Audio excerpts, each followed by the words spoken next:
Good morning to all of you. आप सभी का बहुत बहुत स्वागत है। उम्मीद करते हैं आप सभी बहुत अच्छे होंगे।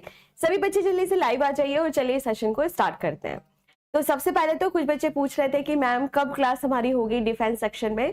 तो आप लोगों की क्लास स्टार्ट हो चुकी है। प्यारे बच्चों, कुछ टेक्निकल इशू की वजह से आप लोगों की क्लास नहीं हो पा रही थी। स्टूडियो जो था हमारा उसमें कुछ प्रॉब्लम चल रही थी, इसी वजह से आप देख रहे होगे कि काफी टाइम से 2-3 दिनों से क्लास काफी कैंसिल हो रही थी। ठीक है, पर अब घबराने वाली बात नहीं है और अब आप लोगों की क्लास स्टार्ट यहाँ पर हो गई है। और ध्यान रखना है आपको, थर्सडे फ्राइडे सैटरडे, ठीक है, यानी कि गुरुवार गुरुवार शुक्रवार और शनिवार 3 दिन आप लोगों की यह क्लास यहाँ पर चलेगी। ठीक है, तो प्यारे बच्चों आप सभी को यहाँ पे ध्यान में रखना है कि हमारा जो टॉपिक यहाँ पर स्टार्ट हो रहा था वह कौन सा चल रहा था, सेल ऑर्गेनेल, यानी कि कोशिकांग के बारे में हम सभी यहाँ पर चर्चा कर रहे थे। ठीक है, कोशिकांग के बारे में हम सभी यहाँ पर चर्चा कर रहे थे और आज हम सभी यहाँ पर बात करेंगे उसके आगे, और बात होगी यहाँ पर माइटोकॉन्ड्रिया के बारे में। किसके बारे में? माइटोकॉन्ड्रिया के बारे में। ठीक है बेटा, हफ्ते में 3 दिन क्लास चलेगी। मैम आप ठीक हो? हाँ मैं ठीक हूँ, ठीक हूं मैं। ठीक है, चलो बच्चों, तो सबसे पहले स्टार्ट करते हैं यहाँ पर आज हम लोग माइटोकॉन्ड्रिया। सबसे पहले हम लोग यहाँ पे स्टार्ट करेंगे, क्या लिखेंगे? माइटोकॉन्ड्रिया। माइटोकॉन्ड्रिया की अगर हम बात करते हैं तो इसे क्या कहा जाता है? सूत्र कणिकाएं कहा जाता है। सूत्र कणिकाएं इन्हें यहाँ पर कहा जाता है। ठीक है, तो जो सूत्र कणिकाएं होती हैं वह क्या होती हैं, चलिए सबसे पहले से देखते हैं। तो देखो, अगर आप किसी भी कोशिका के अंदर देखते हो तो कोशिका के अंदर आपको कुछ इस तरह की संरचना यहाँ पर दिखाई देगी। ठीक है, तो सबसे पहले आपने क्या देखा? यहाँ पर एक कोशिका है। कोशिका में आपको इस तरह से बहुत सारे क्या दिखाई देंगे? माइटोकॉन्ड्रिया यहाँ पर दिखाई देंगे। और ये जो यहाँ पर माइटोकॉन्ड्रिया जो होता है, ठीक है, तो माइटोकॉन्ड्रिया जो होता है वो कुछ इस तरीके का दिखाई देता है। कैसा? इस तरीके का कुछ यहाँ पर दिखाई देता है। माइटोकॉन्ड्रिया की अगर आप यहाँ पर बात करते हो तो सबसे पहले आपको यह ध्यान में रखना है कि जो माइटोकॉन्ड्रिया होता है वह कैसा होता है? ओवल शेप का होता है। कैसा होता है बच्चों? ओवल शेप का होता है, या फिर जिसे आप कह सकते हो कि भाई यह रॉड शेप का भी कई बार होता है, कई बार स्फेरिकल शेप का भी होता है। तो आप यहाँ पे लिख लीजिए ओवल शेप का यह होता है, यानी अंडाकार आकृति का यह होता है। ठीक है, तो अंडाकार आकृति का ये होता है, जैसे अंडे का आकार होता है ना, अंडा होता है, एग जो होता है, बिल्कुल वैसा ही यह होता है। दूसरे नंबर पर हम बात करते हैं कि जब कभी भी हम माइटोकॉन्ड्रिया को देखते हैं तो जो माइटोकॉन्ड्रिया होता है आमतौर पर जो बहुत विकसित कोशिकाएं होती हैं, जैसे कि अगर हम बात करते हैं प्रोकैरियोटिक और यूकैरियोटिक के बारे में, तो जो यूकैरियोटिक कोशिकाएं होती हैं जो बहुत ही ज्यादा विकसित होती हैं उनके अंदर माइटोकॉन्ड्रिया ज्यादातर देखने के लिए मिलता है। ठीक है, इनकी जो संख्या होती है वो अलग अलग हो सकती है, किसी में 1 हो सकती है, किसी में 2 हो सकती है, किसी में हजारों की संख्या में हो सकती है, और कोई कोई ऐसी भी कोशिका होती है, ऐसी भी सेल होती है जिसमें एक भी नहीं होती है। तो यहाँ पे क्वेश्चन बनता है कि ऐसी कौन सी यहाँ पर कोशिका है जिसमें आरबीसी, ठीक है, चलो ठीक है, पढ़ाई पे ध्यान दो। तो अगर आपसे ये कभी पूछा जाए कि ऐसी कौन सी यहाँ पर कोशिका है जिसमें कोई भी माइटोकॉन्ड्रिया यहाँ पर नहीं पाया जाता है, तो आंसर आपको क्या करना है? आरबीसी। आंसर क्या हो जाएगा यहाँ पर? आरबीसी। ठीक है, तो प्यारे बच्चों आप सभी को मैं बता दूं कि आरबीसी क्या है, जिसको हम सभी कहते हैं रेड ब्लड कार्प्यूस्कल्स। कार्प्यूस्कल्स, और हिंदी में अगर हम इसे कहें तो कहा जाता है लाल रक्त कणिकाएं। लाल रक्त कणिकाएं। तो लाल रक्त कणिकाओं की अगर आप यहाँ पर बात करते हो ना, तो लाल रक्त कणिका में कोई भी माइटोकॉन्ड्रिया नहीं पाया जाता है। अब्सेंस ऑफ माइटोकॉन्ड्रिया, या फिर आप इसको लिख सकते हो mitochondria is absent. Mitochondria is absent. ठीक है, और हिंदी में इसे क्या कहेंगे यहाँ पर? तो लिखना है आपको सूत्र कणिकाएं अनुपस्थित होती हैं। क्या होती हैं?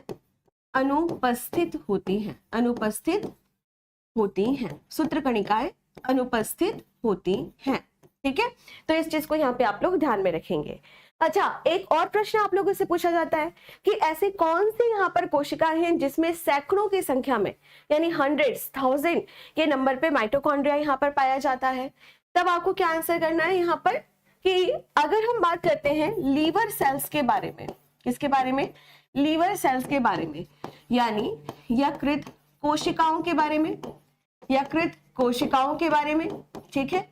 या फिर अगर हम लोग बात करते हैं यहाँ पर स्पर्म के बारे में, जिसको आप सभी क्या कहते हो बेटा, शुक्राणु, हिंदी में क्या कहते हैं, शुक्राणु के बारे में।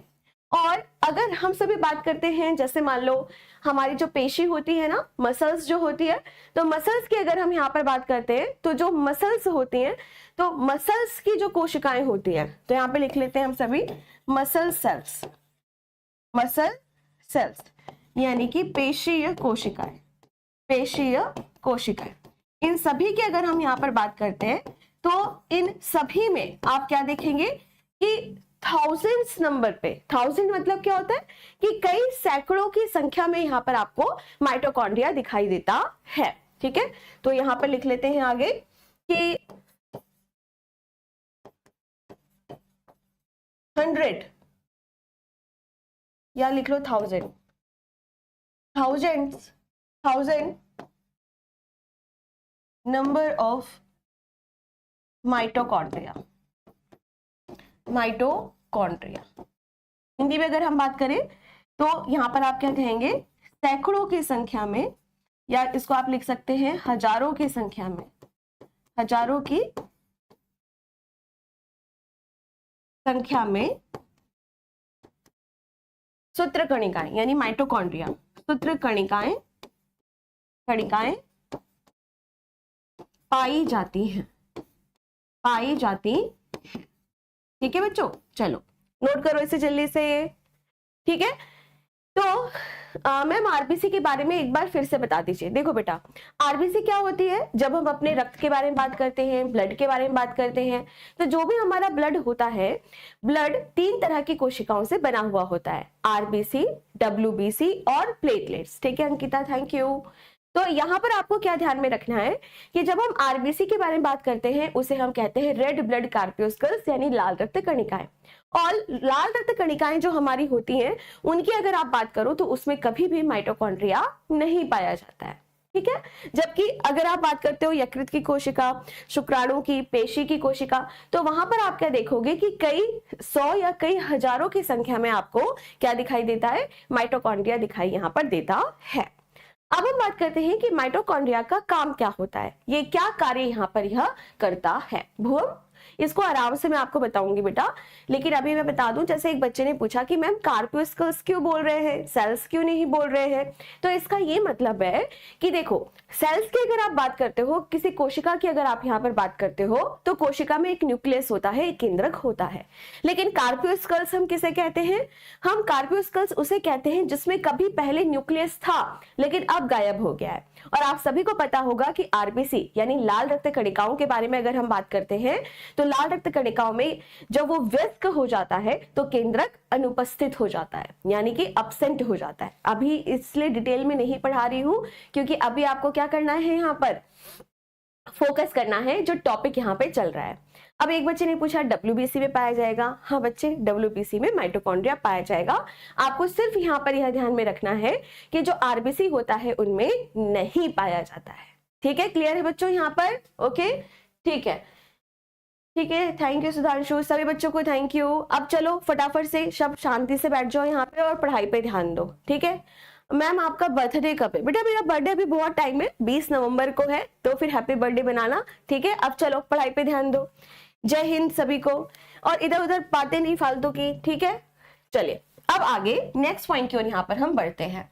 अब हम बात करते हैं कि माइटोकॉन्ड्रिया का काम यहाँ पर क्या होता है, क्या होता है, फंक्शन यानी कि कार्य।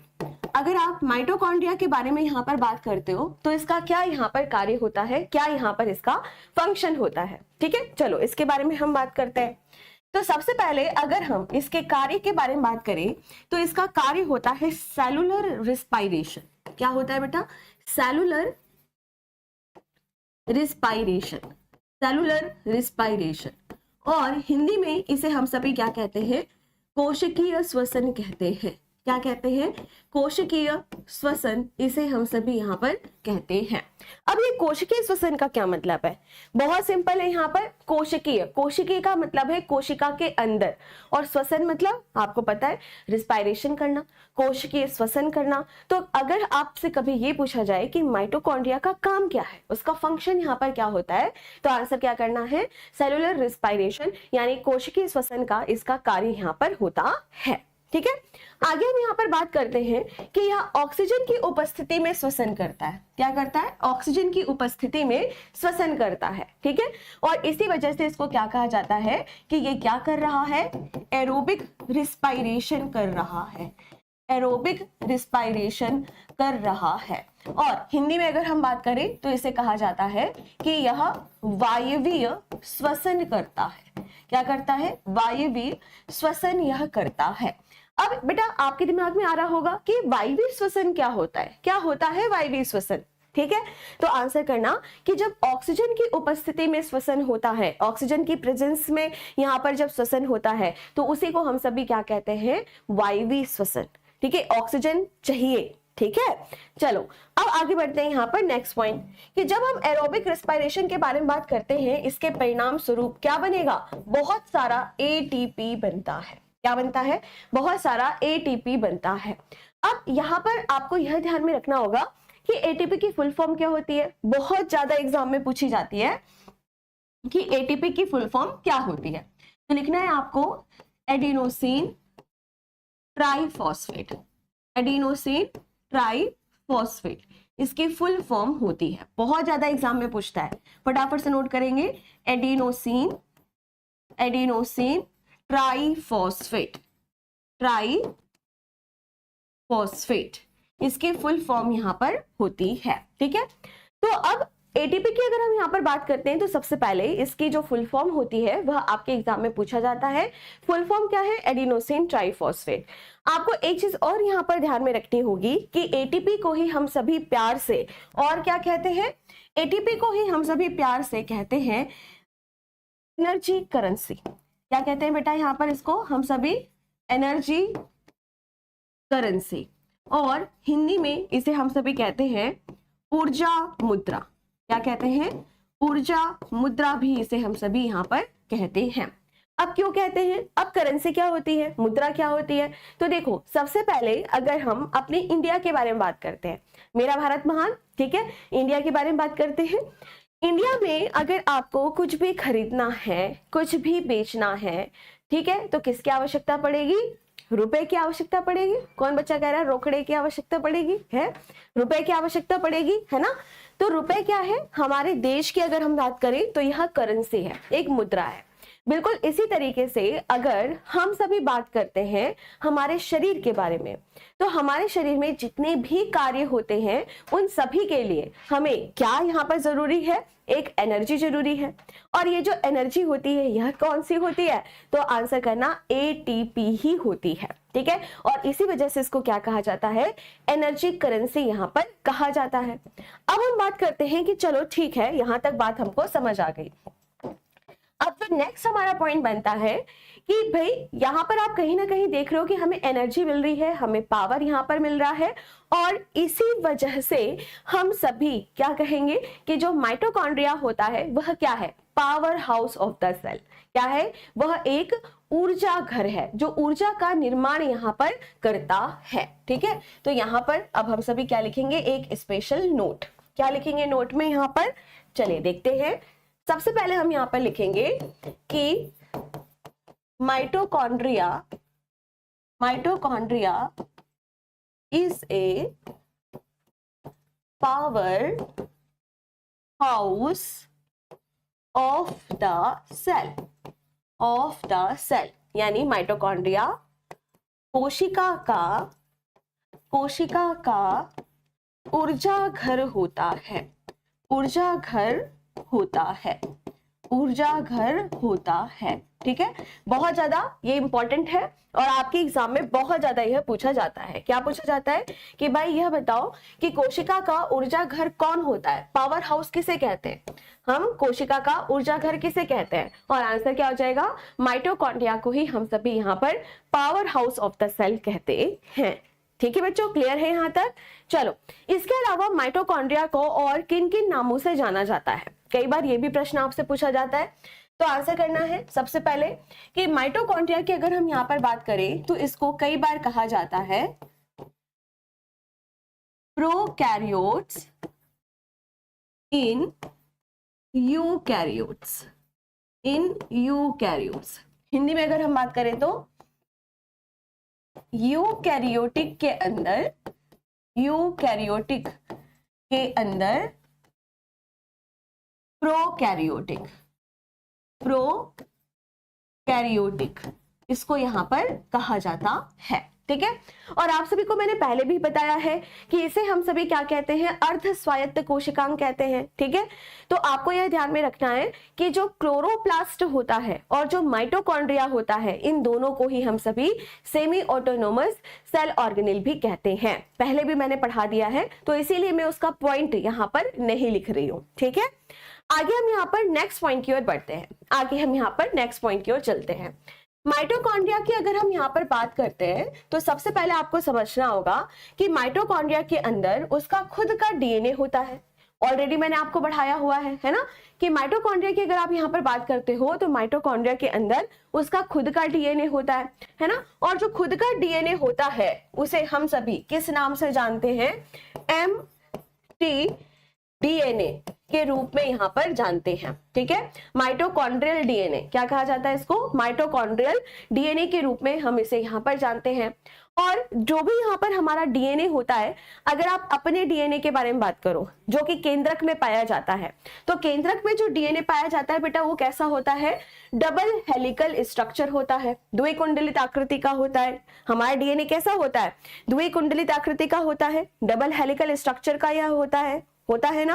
तो बिल्कुल उसी तरीके से अगर हम बात करते हैं यहाँ पर किसके बारे में, माइटोकॉन्ड्रिया में जो डीएनए पाया जाता है उसके बारे में, तो वह कैसा होता है, सर्कुलर होता है। कैसा होता है, सर्कुलर होता है, यानी गोलाकार होता है। कैसा होता है बेटा, गोलाकार होता है। ठीक है, चलो मैम रिस्पायरेशन क्या होता है बता दीजिए। अच्छा ठीक है, देखो साहिल, जब कभी भी ऑक्सीजन है तो उसकी उपस्थिति में अगर हम सांस ले रहे हैं और उससे हमें ऊर्जा मिल रही है तो उसको हम सभी यहाँ पर क्या कहेंगे, तो आंसर करना कि उसको हम सभी कहते हैं वायविक श्वसन, यानी कि एरोबिक रिस्पायरेशन। ठीक है, और अगर ऑक्सीजन नहीं है फिर भी श्वसन हो जाता है, फिर भी एनर्जी मिल जाती है, तो उसे हम सभी कहते हैं अवायवीय श्वसन। अवायवीय श्वसन मतलब एनएरोबिक रिस्पायरेशन। मैम डीएनए का फुल फॉर्म बता दीजिए। ठीक है, बिल्कुल बता देते हैं, पहले भी पढ़ाया है बेटा आप लोगों को डीएनए की फुल फॉर्म, फिर भी बता देते हैं, कोई बात नहीं। ठीक है, डीएनए की जो फुल फॉर्म होती है ये है डीऑक्सी राइबो न्यूक्लिक एसिड। इसकी जो फुल फॉर्म होती है वह क्या है, डीऑक्सी राइबो न्यूक्लिक अम्ल, है ना। और मैंने क्या बताया था कि जो डीएनए होता है वो हमेशा किस में पाया जाता है, केंद्रक में पाया जाता है। किसमें पाया जाता है, केंद्रक में, यानी कि न्यूक्लियस में यह पाया जाता है। लेकिन केंद्रक के अलावा, न्यूक्लियस के अलावा अगर हम सभी बात करते हैं क्लोरोप्लास्ट के बारे में और माइटोकॉन्ड्रिया के बारे में, तो इन दोनों में भी आपको उनका डीएनए यहाँ पर दिखाई देता है। और इसीलिए इसे क्या कहा जाता है, अर्ध स्वायत्त कोशिकांग, यानी सेमी ऑटोनोमस बॉडी इसे यहाँ पर कहा जाता है। ठीक है, सिंपल था यहाँ तक। चलो अब इसके आगे हम यहाँ पर बढ़ते हैं कि जब कभी भी हम माइटोकॉन्ड्रिया के बारे में बात करते हैं तो माइटोकॉन्ड्रिया की खोज किसने की, और ये जो शब्द है माइटोकॉन्ड्रिया, यह किसने यहाँ पर दिया था? ठीक है, इस तरह का प्रश्न आप लोगों से बहुत ज्यादा एग्जाम में पूछा जाता है। तो चलिए सबसे पहले हम लोग यहाँ पे स्टार्ट करते हैं। ओके, पहले नंबर पर कि माइटोकॉन्ड्रिया की अगर हम बात करें तो माइटोकॉन्ड्रिया की जो खोज थी वह किसने की थी? अल्बर्ट वॉन कोलिकर ने यहाँ पर की थी।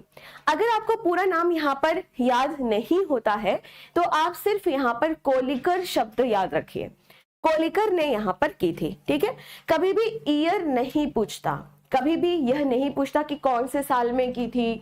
फिर आप कहोगे कि मैम आपने क्यों लिख दिया यहाँ पर? मैंने इसलिए लिख दिया क्योंकि कई बार बच्चे होते हैं ना, जो चीज नहीं लिखी उसी पे उनका दिमाग चलता है कि बताओ बताओ क्या, कब की थी, कब की थी, है ना। तो इसी वजह से मैंने यहाँ पर ईयर लिख दिया है, पर ईयर से प्रश्न नहीं पूछता है। आपको सिर्फ यहाँ पर क्या ध्यान में रखना है कि अल्बर्ट वॉन कोलिकर नाम के साइंटिस्ट हैं, और अगर पूरा नाम नहीं याद होता तो भी कोई दिक्कत वाली बात नहीं है, आप सिर्फ क्या याद कर लेंगे? कोलिकर, तो भी आपका काम यहाँ पर आसानी से चल जाएगा। तो कोलिकर की अगर आप यहाँ पर बात करते हो तो जो कोलिकर है उन्होंने ही माइटोकॉन्ड्रिया की यहाँ पर खोज की। दूसरे नंबर पर जब माइटोकॉन्ड्रिया की खोज की गई थी तब उसका नाम माइटोकॉन्ड्रिया नहीं था। उस टाइम पर उसका क्या नाम था? तो आंसर करना कि उसका नाम था बायोब्लास्ट। क्या नाम था उसका यहाँ पर? बायोब्लास्ट। ठीक है, तो एग्जाम में कई बार आपसे पूछा जा सकता है कि यह बताइए कि जो बायोब्लास्ट है वह क्या है? माइटोकॉन्ड्रिया ही है। माइटोकॉन्ड्रिया को पहले बायोब्लास्ट ही यहाँ पर कहा जाता था। ठीक है, और आपको एक चीज और यहाँ पर ध्यान में रखना है कि बायोब्लास्ट का नाम किसने दिया था? Richard Altman. पूरा नाम याद नहीं होता कोई बात नहीं, आप सिर्फ अल्टमैन यहाँ पर याद कर लो कि अल्टमैन ने ही यहाँ पर बायोब्लास्ट शब्द यहाँ पर दिया था। ठीक है, आगे हम यहाँ पर बात करते हैं कि फिर माइटोकॉन्ड्रिया जो शब्द है वह किसने दिया था? माइटोकॉन्ड्रिया की अगर आप यहाँ पर बात कर रहे हो तो ये जो माइटोकॉन्ड्रिया जो शब्द है यह फिर किसने दिया था? कौन ऐसे यहाँ पर वैज्ञानिक आए? तो आंसर करना कार्ल बेंडा। क्या? Carl Benda. मोस्ट इंपॉर्टेंट है, यहाँ से काफी ज्यादा प्रश्न आपका पूछा जाता है, कार्ल बेंडा। ठीक है, क्लियर है? चलिए मैम, इस तरह तो बहुत सारे साइंटिस्ट हो जाएंगे बेटा, याद तो करना पड़ेगा, मेहनत तो करना पड़ेगा, है ना। ठीक है श्रीप, थैंक यू बच्चों सभी को। ठीक है, फटाफट से नोट करिए, जल्दी से इसको नोट करिए, सभी की नोटबुक में ये नोट होना चाहिए। ठीक है, सभी की नोटबुक में यह नोट होना चाहिए। चलो, हो गया बच्चों, प्यारे बच्चों? ठीक है मैम, प्रैक्टिस सेशन कैसे होगा? जैसे ही आपका चैप्टर कंप्लीट होगा बेटा, इसका मैं टेस्ट लूंगी। ठीक है, इसका मैं टेस्ट लूंगी तुरंत ही। ओके, चलो, तो सबसे पहले हमने यहाँ पर स्टार्ट किया पहले नंबर पर कि माइटोकॉन्ड्रिया की खोज किसने की? जल्दी से बताओ, कोलिकर ने की। ठीक है, दूसरे नंबर पर बायोब्लास्ट नाम किसने दिया? तो आंसर करना अल्टमैन ने दिया। और फिर आपसे पूछेगा कि माइटोकॉन्ड्रिया नाम किसने दिया? तो आंसर करना कि बेंडा ने दिया। किसने दिया? बेंडा ने दिया। ठीक है, क्लियर है यहाँ तक? ओके, चलो अब इसके आगे हम नेक्स्ट पॉइंट की ओर यहाँ पर बढ़ते हैं, आगे चलते हैं। तो ये जो आपका माइटोकॉन्ड्रिया था ये खत्म, और अब हम यहाँ पर बात करेंगे किसके बारे में? न्यूक्लियस के बारे में। अब हम सभी यहाँ पर किसके बारे में पढ़ेंगे? केंद्रक के बारे में पढ़ेंगे। तो हेडिंग डालिए अब यहाँ पर केंद्रक। मैम क्या ब्लैक कलर का भी ब्लड होता है? नहीं बेटा, ब्लैक कलर का ब्लड नहीं होता है। ठीक है, चलिए अब यहाँ पर नेक्स्ट जो हमारा टॉपिक बनेगा वो क्या है? केंद्रक। केंद्रक यानी कि न्यूक्लियस। चलिए फटाफट से जल्दी से नोट करिए। ठीक है बच्चों, ईयर आपको याद नहीं करना है। मैम प्रोकैरियोटिक और यूकैरियोटिक समझा, अब सुधांशु उसकी मैं अलग से क्लास लूंगी, डोंट वरी। ठीक है, आपके अलग से क्लास होगी, प्रोकैरियोटिक यूकैरियोटिक, डोंट वरी। अभी सिर्फ जो मैं पढ़ा रही हूँ उस पर फोकस करो, रिलैक्स रहो, सब कुछ बताऊंगी। ठीक है, अब केंद्रक की अगर हम यहाँ पर बात करते हैं, न्यूक्लियस की अगर हम बात करते हैं तो क्या है? देखो नाम से ही पता चल रहा है केंद्रक। केंद्रक का क्या मतलब हो गया? जो केंद्र में है, जो कहां पर है? केंद्र में है। तो भाई इस तरह से क्या हो गया? एक कोशिका हो गई, और कोशिका के बीच में क्या हो गया? आपका एक केंद्रक यहाँ पर हो गया। तो एक ऐसा सेल ऑर्गेनेल, एक ऐसा यहाँ पर कोशिकांग जो कि कहाँ पर पाया जा रहा है, आंसर करना, केंद्र में पाया जा रहा है। ये क्या हो गया आपका यहाँ पर न्यूक्लियस, ठीक है, और न्यूक्लियस के बीच में आपका क्या हो गया यहाँ पर केंद्रक। तो जो बीच में पाया जा रहा है, केंद्र में पाया जा रहा है, उसी को हम सभी यहाँ पर क्या कह रहे हैं, केंद्रक, यानी कि न्यूक्लियस हम उसे ही यहाँ पर कह रहे हैं। चलो, ये बनाना नहीं है, जो मैं लिखा रही हूं आपको सिर्फ उतना ही याद में रखना है, उतना ही लिखोगे तो भी काम चल जाएगा। बाकी जो पीडीएफ है आपको A4 साइज की, वो आज मैं आपको दे दूंगी, ठीक है। चलो, अच्छा, कुछ बच्चे पूछते हैं कि मैम बायो के कितने क्वेश्चन आते हैं। बेटा वरी करता है ना, ठीक है। मैम मेरा नाम ले लीजिए, भगवान का नाम ले लो पहले, है, फिर तुम्हारा नाम लो। बच्चों पढ़ाई पे ध्यान दो, मैम हमारा नाम ले लीजिए, ऐसा कर लीजिए, वैसा कर लीजिए। बच्चों पढ़ाई पे फोकस करो। चलो, अब आगे नेक्स्ट पॉइंट की ओर यहाँ पर बढ़ते हैं। अब सबसे पहले हम यहाँ पर बात करते हैं, आमतौर पर अगर आप देखें तो हर कोशिका में एक केंद्रक आपको मिल जाएगा, ठीक है, एक न्यूक्लियस आप लोगों को मिल जाएगा। लेकिन उसके आगे हम लोग यहाँ पर बढ़ते हैं, पहले नंबर पर हम बात करेंगे कुछ और भी स्पेशल चीजों के बारे में। जैसे कि हमारे पास अगर मान लो कोई एनिमल सेल है, यानी हमारे पास कोई एक जंतु कोशिका है, क्या है, एक जंतु कोशिका है, ठीक है। और दूसरी तरफ हमारे पास मान लो कोई प्लांट सेल है, यानी पादप कोशिका है। क्या है बेटा, पादप कोशिका है, ठीक है। तो एक तरफ क्या है यहाँ पर जंतु कोशिका है, और एक तरफ क्या है हमारे पास यहाँ पर पादप कोशिका है। अब इसके बारे में अब हम लोग यहाँ पर समझेंगे। क्या कह रहे हो बच्चों? हाँ हाँ सचिन, बिल्कुल ठीक है, ओके। हाँ बेटा देखो, एक बार फिर से बता दो, रिवाइज अभी करवाऊंगी, रिवीजन करवाऊंगी, एक एक चीज को मैं कई बार बोल रही हूँ, अगर आप ध्यान दो तो, ठीक है। देखो, सबसे पहले मैंने आपको बताया न्यूक्लियस यानी कि केंद्रक। केंद्रक की अगर हम यहाँ पर बात करते हैं, सबसे पहले कोई बात नहीं सुबोध, देखो जिन बच्चों का यह पहला क्लास है, हो सकता है कि उन बच्चों को थोड़ा सा कम समझ आ रहा होगा, क्योंकि पहले आप लोगों ने क्लास यहाँ पर नहीं की है, ठीक है। तो ध्यान दीजिएगा इस बात को कि जब ये चैप्टर आपका खत्म हो जाएगा, उसके बाद जब नया चैप्टर होगा, तब से आप रेगुलर क्लास में आना, और ये वाले चैप्टर को आप पहले से यहाँ पर देख लेना, मतलब पहली क्लास से अगर आप देखोगे ना, और अभी बहुत कम क्लास हुई है बेटा, तो आप पहले से ही इस क्लास को देखोगे तो फिर अच्छे से समझ आने लगेगा, परेशान होने की आवश्यकता नहीं है, ठीक है। चलिए, अब आगे हम यहाँ पर नेक्स्ट पॉइंट की ओर बढ़ते हैं। मैम पीडीएफ मिलेगा, सब कुछ मिलेगा। अच्छा एक बात बताओ, अगर आप लोग इतनी बातें करोगे तो फिर पढ़ोगे कब? कब कब पढ़ोगे बताओ? सेल वॉल मैंने पढ़ा दिया है, सेल वॉल मैंने पढ़ा दिया है, ठीक है, ओके। चलो, अब जो पढ़ा चुकी हूं उस पे गड़बड़ करोगे तो दिक्कत होगी, ठीक है। चलो, गुड मॉर्निंग, गुड मॉर्निंग सभी को, गुड मॉर्निंग। चलिए, अब इधर उधर की बातें नहीं, पढ़ाई पे फोकस करो। चलो, तो सबसे पहले मैंने बताया कि अब हम बात करेंगे न्यूक्लियस के बारे में। सत्यम, अब मेरे को लगता है कि आपको थोड़ी देर के लिए ब्लॉक करवाना पड़ेगा, फिर आप हो जाओगे गुस्सा, हमें क्यों ब्लॉक कराया गया। आप एक ही मैसेज कितनी बार करोगे बेटा? इतना ज्यादा अगर आप मैसेज करोगे तो फिर मैं पढ़ाऊंगी कब, आप ये बताओ। चलो, अब सबसे पहले हम लोग यहाँ पर बात करेंगे पहले, और अच्छा एक चीज और मैं आपको यहाँ पे बता दूं कि जो बच्चे पहले क्लास नहीं किए हैं, प्लीज वो पहले वाली क्लास करें, ठीक है, ठीक है। सारा सब कुछ आपको बहुत डिटेल में पढ़ा रही हूँ मैं, बहुत आराम से पढ़ा रही हूँ, तो जिन बच्चों ने पहले क्लास नहीं की है वो पहले वाला क्लास यहाँ पर करिए, ठीक है। चलो आगे बढ़ते हैं। अब हम यहाँ पर सबसे पहले न्यूक्लियस के बारे में, केंद्रक के बारे में, ठीक है। सबसे पहले हम यहाँ पर दो तरह की कोशिकाओं के बारे में समझेंगे। पहले नंबर पर यहाँ पर आएगा, पहले नंबर पर एक आएगा जंतु कोशिका और दूसरा आएगा यहाँ पर पादप कोशिका। जंतु कोशिका की अगर हम यहाँ पर बात करते हैं, तो जो जंतु कोशिका है मतलब एनिमल की कोई भी सेल, आप हो सकते हो, कुत्ता हो सकता है, बिल्ली हो सकता है, चूहा, गाय, उनकी अगर आप यहाँ पर बात करें तो वहां से हमने क्या किया, एक कोशिका को लिया, और उसे हम सभी यहाँ पर क्या कह रहे हैं, जंतु कोशिका। क्या कह रहे हैं यहाँ पर हम उसे, जंतु कोशिका। ठीक है। और दूसरे नंबर पर अगर हम बात करते हैं पादप कोशिका के बारे में, तो पादप कोशिका यानी प्लांट सेल। कोई भी पौधा है, जैसे गुलाब का एक पौधा हो गया, या फिर कोई बरगद का हो गया, या फिर कोई आम का हो गया, है ना, या फिर कैक्टस का हो गया, किसी भी पौधे की हम बात करते हैं, वहां से हम सब ने क्या किया, एक छोटी सी कोशिका उठा ली। ठीक है।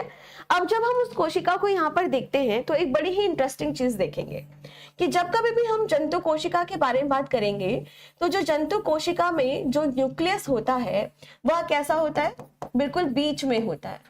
अगर आप यहाँ पर बात करो तो जो न्यूक्लियस होता है, यानी जो केंद्रक यहाँ पर होता है, वो कहाँ पर होता है, सेंटर में होता है, यानी केंद्र में होता है। कहाँ पर होता है, केंद्र में होता है। ठीक है। जबकि पादप कोशिका की अगर आप यहाँ पर बात करते हैं तो जो केंद्रक होता है वो कहाँ पर होता है, किनारे की ओर, यानी पेरीफेरल होता है। पेरीफेरल होता है यानी किनारे की ओर, किनारे की ओर होता है, किनारे की ओर होता है। तो यहाँ पे ना एक प्रश्न आ जाता है साथ के साथ ही कि भाई ये बताओ कि अगर आप केंद्रक के बारे में बात करते हैं तो जितने भी यहाँ पर जंतु कोशिका को अगर आप देखोगे तो जो जंतु कोशिका होती है उनमें जो केंद्रक होता है बिल्कुल बीच में, सेंटर में यहाँ पर होता है। जबकि अगर आप पादप कोशिका के बारे में बात करते हैं तो जो पादप कोशिका होती है वहां पर आप क्या देखेंगे कि जो न्यूक्लियस होता है, जो केंद्रक होता है, वो कहां पर होगा, किनारे की तरफ होता है। ठीक है। ओके। आगे हम यहाँ पर नेक्स्ट पॉइंट की ओर बढ़ते हैं। ऐसा क्यों? क्योंकि जब कभी भी हम पादप कोशिका को देखते हैं तो पादप कोशिका में बीच में ये जो जगह होती है वह कौन घेर लेता है, वैक्यूल घेर लेता है। और वैक्यूल को हम सभी कहते हैं रसधानी, रसधानी। ठीक है। तो रसधानी जो होती है या रिक्तिका जो होती है वो काफी जगह को यहाँ पर घेर लेती है, जिसकी वजह से पादप कोशिका में जो केंद्रक होता है वह कहाँ पर होगा, किनारे की तरफ यहाँ पर हो जाता है, किनारे की ओर यहाँ पर हो जाता है। ठीक है, क्लियर है। चलिए अब आगे नेक्स्ट पॉइंट की ओर हम यहाँ पर बढ़ते हैं। जब कभी भी हम लोग केंद्रक के बारे में बात करते हैं तो सबसे पहले बात यहाँ पर आती है कि सबसे पहले केंद्रक किसने खोजा था। सबसे पहले यहाँ पर बात आती है कि केंद्रक खोजने का श्रेय सबसे पहले किसको यहाँ पर मिला था। तब आपको क्या आंसर करना है यहाँ पर कि केंद्रक की खोज की अगर हम यहाँ पर बात करते हैं तो सर्वप्रथम जो कोशिकांग खोजा गया था वह कौन सा था, केंद्रक ही था। कौन था यहाँ पर, न्यूक्लियस ही यहाँ पर सबसे पहले खोजा गया था। अच्छा, यहाँ पर ना मैं दो चीजों को यहाँ पर आपको बताती हूँ। पहली चीज, दो तरह के क्वेश्चन पूछता है। पहला क्वेश्चन पूछता है कि सबसे पहले खोजा जाने वाला कोशिकांग कौन सा है, सबसे पहले खोजा जाने वाला सेल ऑर्गेनेल कोशिकांग कौन सा है। आपको आंसर यहाँ पर क्या करना है, आंसर आपका हो जाएगा यहाँ पर न्यूक्लियस। लेकिन अगर आपसे कभी यह पूछा जाए कि यह बताओ कि किसी कोशिका के अंदर, कोई विकसित कोशिका है, उसके अंदर सबसे पहले बनने वाला कोशिकांग कौन सा है, तो आंसर होगा माइटोकॉन्ड्रिया। क्या आंसर हो जाएगा, माइटोकॉन्ड्रिया। ठीक है, तो इस चीज को ध्यान यहाँ पर रखेंगे। नेक्स्ट जो पॉइंट आता है वह ये कि भाई यह बताइए कि न्यूक्लियस की जो खोज है वह किसने की थी, तो आंसर क्या करना है, रॉबर्ट ब्राउन ने की थी। किससे की थी, रॉबर्ट ब्राउन ने की थी। ईयर के ऊपर प्रश्न नहीं पूछता है लेकिन लिख दिया है। कुछ बच्चे कहते हैं ना कि रसधानी क्या होती है विशाल, अभी मैं पढ़ाऊंगी बेटा, अभी जो मैं पढ़ा रही हूँ उस पर फोकस करो, सब कुछ पढ़ाया जाएगा। ठीक है, सब कुछ पढ़ाया जाएगा, सब चीजें एक दूसरे से लिंक है। अगर मैंने कोई नाम बोल दिया है तो उसके बारे में भी मैं आप लोगों को पढ़ाऊंगी, परेशान मत हो। अभी रसधानी भी पढ़ेंगे। ठीक है, अभी जो पढ़ा रही हूँ उस पर फोकस करो। तो सबसे पहले मैंने आपको क्या बताया कि जब हम किसी भी केंद्रक को देखते हैं तो सबसे पहले बात आती है कि केंद्रक की खोज किसने की थी। तो आंसर करना कि केंद्रक की जो खोज की है वह किसने की है, रॉबर्ट ब्राउन नाम के साइंटिस्ट ने की है। और अगर आपसे कभी पूछा जाए कि सबसे पहले खोजा जाने वाला जो कोशिकांग है वह कौन सा है, तो भी आपका आंसर करना है कि वह केंद्रक ही यहाँ पर है। क्या है, केंद्रक ही यहाँ पर है। आगे नेक्स्ट पॉइंट की ओर हम यहाँ पर बढ़ते हैं कि केंद्रक के अध्ययन को क्या कहा जाता है। अब यहाँ पर जो नेक्स्ट आपका क्वेश्चन बनता है कि यह बताइए कि जो केंद्रक होता है, केंद्रक के अध्ययन को क्या यहाँ पर कहा जाता है। तो केंद्रक के अध्ययन की अगर आप यहाँ पर बात करें, केंद्रक के अध्ययन की अगर हम यहाँ पर बात करें तो केंद्रक के अध्ययन को हम सभी कैरियोलॉजी के नाम से यहाँ पर जानते हैं। क्या कहते हैं? कैरियोलॉजी के नाम से हम इसे यहाँ पर जानते हैं। तो सबसे पहले मैंने क्या बताया कि अगर आप सभी केंद्रक के बारे में बात करते हो तो जो केंद्रक होता है, आमतौर पर अगर हम देखें तो केंद्रक किसी भी कोशिका के बीच में पाया जाता है। लेकिन अगर आप पादप कोशिका यानी किसी प्लांट की कोशिका को देखते हो तो प्लांट की कोशिका में जो केंद्रक होता है वह किनारे की ओर होता है। दूसरे नंबर पर मैंने बताया कि सबसे पहले किसकी खोज की गई थी? केंद्रक की ही खोज सबसे पहले की गई थी। और दूसरे नंबर पर आपको यह ध्यान में रखना है कि केंद्रक की खोज करने वाले साइंटिस्ट का क्या नाम था? तो आंसर करना रॉबर्ट ब्राउन था। क्या था? रॉबर्ट ब्राउन था। इसके बाद आपसे एग्जाम में यह पूछा जाता है कि केंद्रक के अध्ययन को क्या कहा जाता है? केंद्रक के अध्ययन को हम सभी कैरियोलॉजी के नाम से यहाँ पर जानते हैं। ठीक है, क्लियर है यहाँ तक? अब आगे नेक्स्ट पॉइंट की तरफ। आमतौर पर अगर हम देखें तो जो केंद्रक होता है, हर कोशिका में एक केंद्रक होगा। अगर आप अपनी कोशिका को देखते हैं, हमारे शरीर की कोशिका को देखते हैं, तो हर कोशिका में आपको एक केंद्रक, एक न्यूक्लियस यहाँ पर दिखाई देता है। लेकिन कई बार ऐसा भी होता है कि कुछ सेल्स ऐसी होती हैं, कुछ यहाँ पर कोशिकाएं ऐसी होती हैं जिनमें केंद्रक नहीं दिखाई देता। ठीक है, तो ये भी आपको यहाँ पर ध्यान में रखना पड़ेगा। ठीक है, तो चलो देखते हैं यहाँ पर। सबसे पहले अगर हम बात करते हैं आरबीसी के बारे में, इसके बारे में आरबीसी। ठीक है, अब मैं इसकी फुल फॉर्म नहीं लिखूंगी, मैंने ऑलरेडी आपको बता दिया है। आरबीसी की अगर हम यहाँ पर बात करें तो आरबीसी का मतलब होता है यहाँ पे लाल रक्त कणिकाएं। क्या हो जाता है? लाल रक्त कणिकाएं। ठीक है, तो लाल रक्त कणिकाओं के बारे में बात करते हैं। और अगर हम बात करते हैं प्लेटलेट्स के बारे में, किसके बारे में? प्लेटलेट्स के बारे में। ठीक है, तो आरबीसी और प्लेटलेट्स की अगर आप यहाँ पर बात करो तो इनमें जब ये वयस्क हो जाते हैं, जब ये मैच्योर हो जाते हैं, तो इनमें न्यूक्लियस नहीं पाया जाता है। ठीक है, तो लिखेंगे यहाँ पर nucleus is upset. Nucleus is upset यानी केंद्रक अनुपस्थित होता है। केंद्रक अनुपस्थित होता है। केंद्रक अनुपस्थित होता है। ठीक है, क्लियर है बच्चों? केंद्रक अनुपस्थित होता है। अब कुछ बच्चे पूछेंगे कि मैम जो डब्ल्यूबीसी होती है, श्वेत रक्त कणिकाएं होती हैं, उनमें होगा, उनमें केंद्रक होगा। लेकिन अगर आप आरबीसी और प्लेटलेट्स के बारे में बात करते हैं तो इनमें केंद्रक अनुपस्थित होता है, नहीं होता है। ठीक है, आगे नेक्स्ट पॉइंट की ओर हम यहाँ पर बढ़ते हैं कि क्या कोई ऐसी कोशिका है जिसमें बहुत सारे केंद्रक हो, बहुत सारे न्यूक्लियस यहाँ पर हो? तो आंसर करना हाँ है। अगर हम सभी बात करते हैं यहाँ पर किसके बारे में, जैसे मैंने यहाँ पे लिखा भी हुआ है नोट्स पे, हाँ, तो जैसे अगर आप बात करते हो स्लाइम मोल्ड के बारे में, जैसे अगर आप लोग यहाँ पर बात करते हो स्लाइम मोल्ड के बारे में,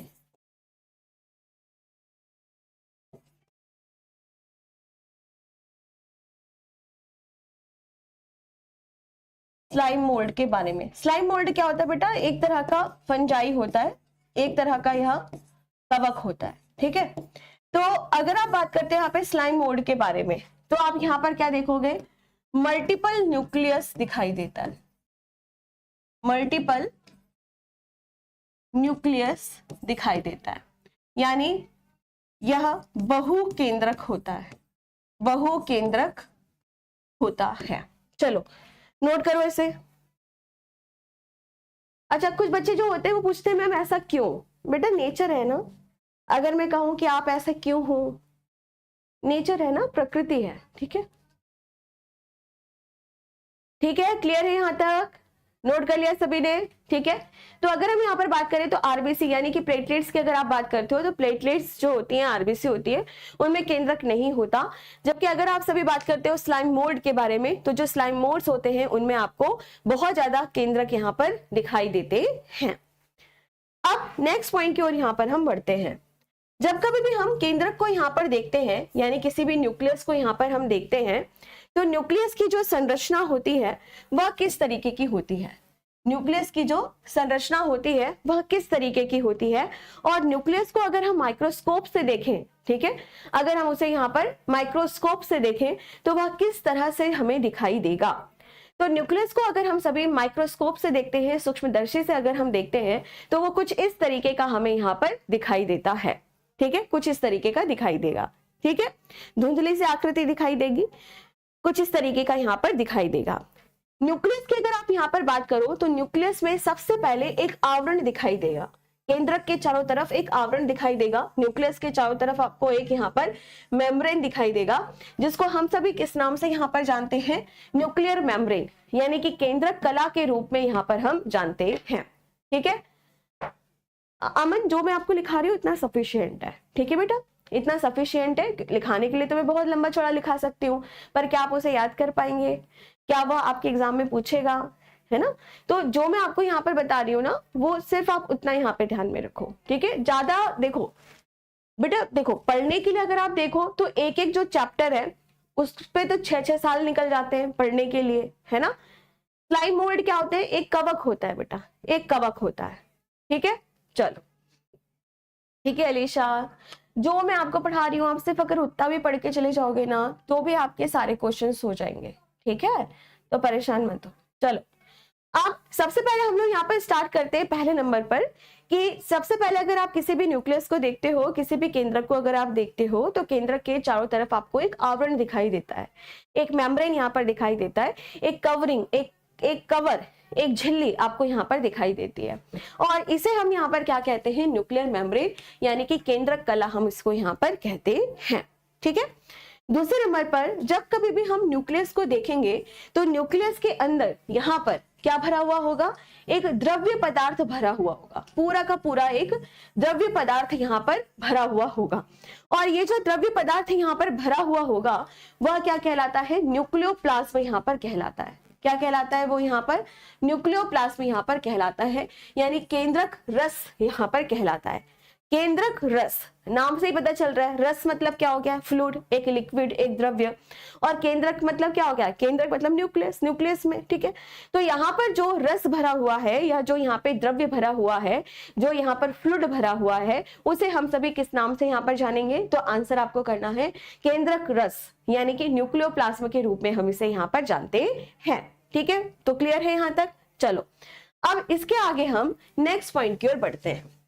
अगर हम सभी केंद्रक को और बहुत ही ध्यान से देखें तो केंद्रक के अंदर हमें क्या दिखाई दे रहा है, इस तरीके से थ्रेड यानी कि धागे यहाँ पर दिखाई दे रहे हैं, इस तरीके से हमें यहाँ पर धागे इस तरीके से पूरी जगह हमको क्या बिखरे हुए से दिखाई दे रहे हैं, कुछ धागे यहाँ पर बिखरे हुए दिखाई दे रहे हैं। ये जो धागे यहाँ पर बिखरे हुए होते हैं उन्हें क्या कहा जाता है, उन्हें कहा जाता है क्रोमेटिन थ्रेड्स। क्या कहा जाता है बेटा, क्रोमेटिन थ्रेड्स। क्या कहा जा रहा है, क्रोमेटिन थ्रेड्स यहाँ पर कहा जा रहा है। तो तीसरे नंबर पर अगर हम यहाँ पर बात करें तो तीसरे नंबर पर क्या आ जाएगा, विकास मैं आपको एक चीज यहाँ पर बता देती हूँ, ठीक है, कि मैं सबका मैसेज देख रही हूँ, सबका कमेंट देख रही हूँ, ठीक है, सबका मैसेज देख रही हूँ, सबका कमेंट यहाँ पर देख रही हूँ, ठीक है।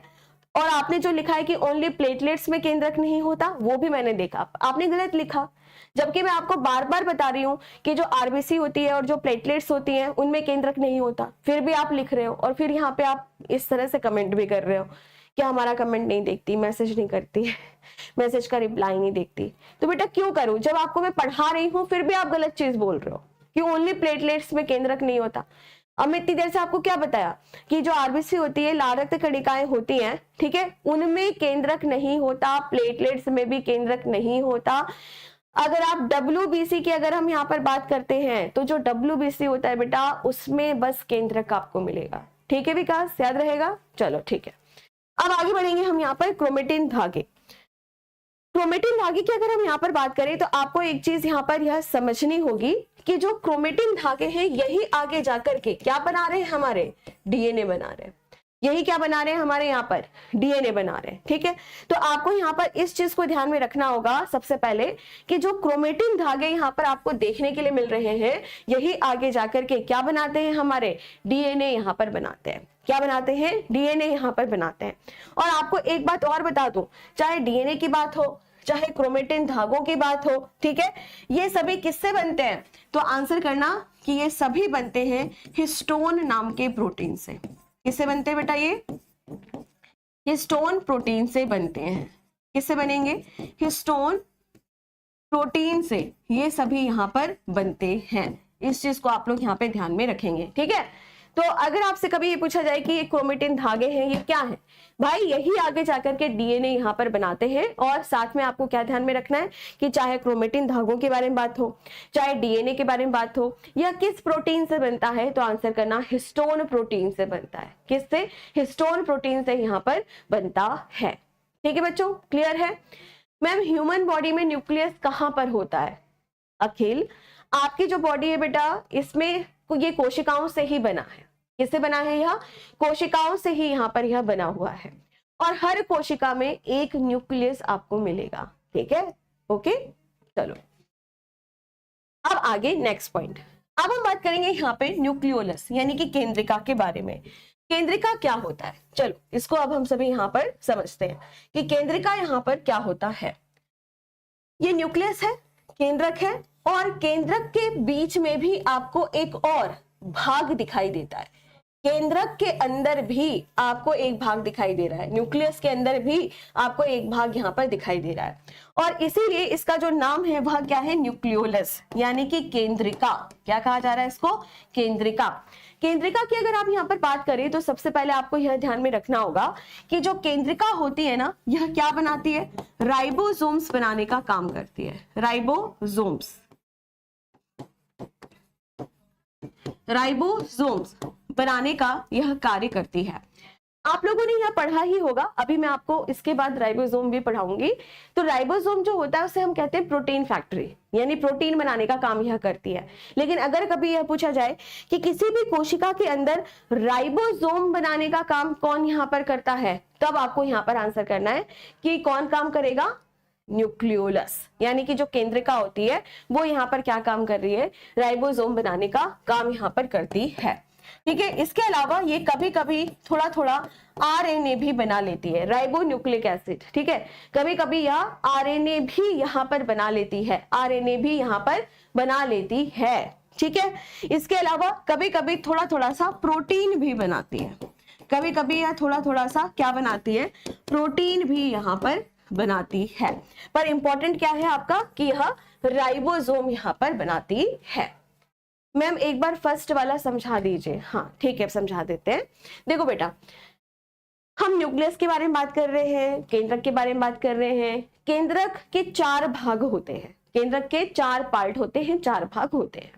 पहले नंबर पर होता है केंद्रक कला यानी कि न्यूक्लियर मेम्ब्रेन। न्यूक्लियर मेम्ब्रेन का क्या मतलब हो गया कि कोई भी आपका अगर न्यूक्लियस है, कोई भी अगर यहाँ पर आपका न्यूक्लियस है, तो न्यूक्लियस के चारों तरफ, न्यूक्लियस के चारों तरफ एक आवरण है, चारों तरफ एक झिल्ली है, एक कवर है। तो केंद्रक का जो कवर है, केंद्रक का जो आवरण है, उसी को हम सभी किस नाम से यहाँ पर जान रहे हैं, केंद्रक कला। ठीक है, यानी कि न्यूक्लियर मेम्ब्रेन। ठीक है बच्चों, यहां तक आपको समझ आ गया। मैम क्या इसे नोट कर ले, हाँ बेटा इसे नोट कर लो। ठीक है, कि अगर आप न्यूक्लियस के 70s 80s राइबोसोम बेटा सब पढ़ाया जाएगा। पहले ये तो पढ़ो, राइबोसोम उसके बाद पढ़ाया जाएगा ना, लाइसोसोम, राइजोसोम, गोल्गी बॉडी, सब कुछ पढ़ाया जाएगा। पहले ये तो पढ़ो, एक एक करके पढ़ोगे ना, एक एक करके पढ़ोगे। अनुज नहीं हो ब्लॉक आप, बेटा क्यों परेशान रहते हो, कोई बच्चा ब्लॉक नहीं है मेरी क्लास में, चिल करो, ऐश करो, दिमाग मत खराब करो। चलो हो गया।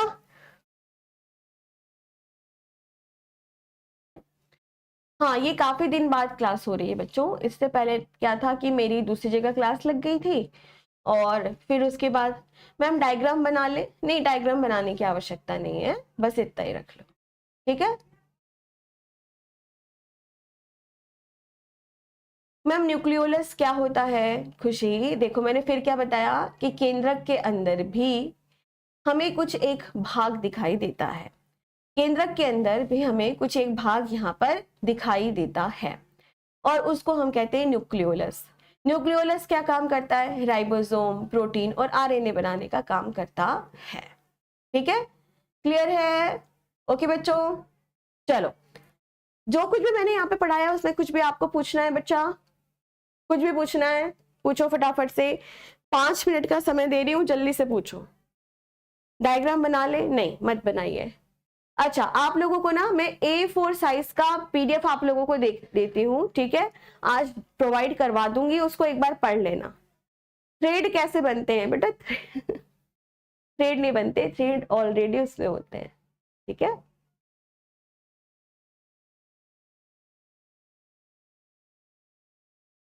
ठीक है दीक्षित चौधरी, थैंक यू। कोई डाउट नहीं है? चलिए ठीक है। अच्छा, मैं क्या कह रही हूँ बच्चों, मैं एक काम करती हूँ, आप लोगों को ना A4 साइज के पीडीएफ आज मैं प्रोवाइड करवा दूंगी, ठीक है? उसको एक बार आप सभी यहाँ पर पढ़ लेना, ठीक है? और हाँ, साइंटिस्ट का नाम बच्चों आप ना याद, देखो आपको तो करना ही पड़ेगा, है ना? साइंटिस्ट का नाम आप लोग को याद करना पड़ेगा, थोड़ी मेहनत लगेगी पर करो करो, ठीक है? सोचो जब वर्दी मिलेगी उसकी बात ही कुछ और होगी, है ना? तो ये सोच के एक 15 मिनट एक्स्ट्रा पढ़ लिया करो, ज्यादा 1 घंटे पढ़ने के लिए थोड़ी कह रही हूँ, 15 मिनट एक्स्ट्रा पढ़ लिया करो, ठीक है?